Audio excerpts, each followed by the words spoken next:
اور ایک دن کے لیے ٹل جائے۔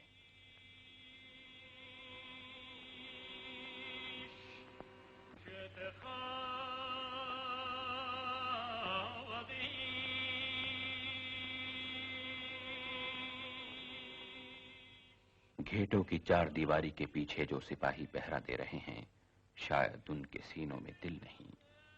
ایک چھوٹی سی بچی اپنے باپ سے کہتی ہے، باپو ہم کتے ہوتے تو اچھا تھا، یہ لوگ کتوں کو نہیں مارتے۔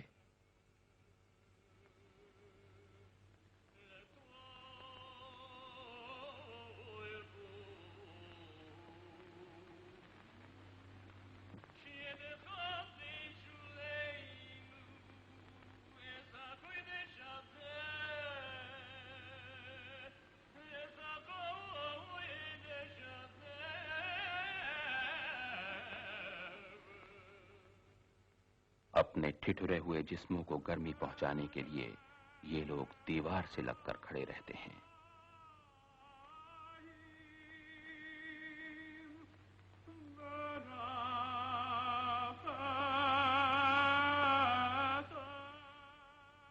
زندہ اور مردہ لاشیں بازاروں میں پڑی سڑ رہی ہیں۔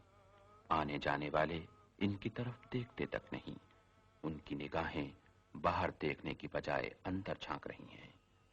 وہ جانتے ہیں آج ان کی باری ہے، کل شاید ہماری ہوگی۔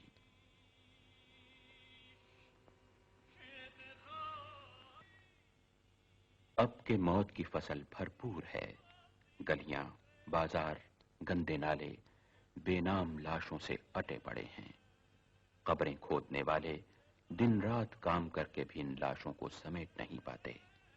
آخر یہ لاشیں چونے کے اندھے کنویں میں ہمیشہ ہمیشہ کے لیے کھو جاتی ہیں۔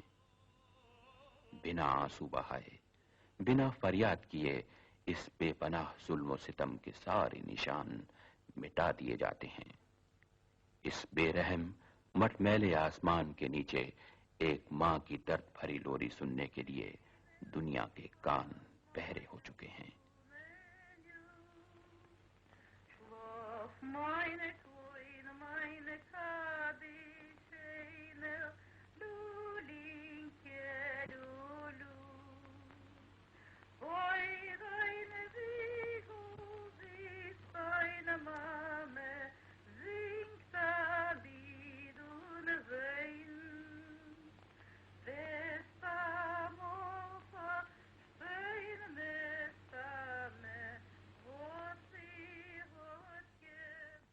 اس بند چار دیواری سے پرے پولینڈ کے رہنے والوں پر ظلم و ستم اور بڑھ جاتا ہے۔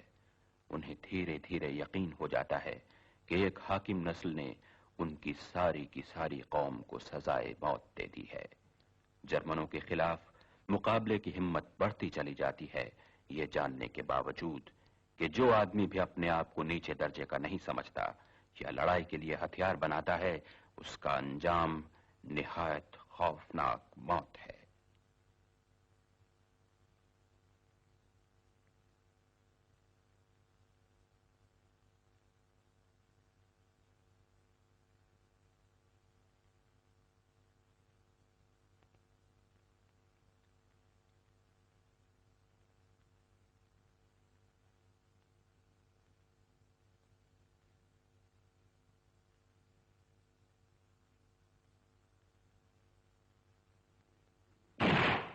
یہ لڑائی ایک بڑے خاموش عزم کے ساتھ لڑی جاتی ہے۔ دنیا والوں کو اس کا پتہ بہت دنوں کے بعد چلتا ہے۔ ان کی توجہ اس وقت پشچم کی طرف تھی، جہاں ایک فیصلہ کن جنگ لڑی جا رہی تھی۔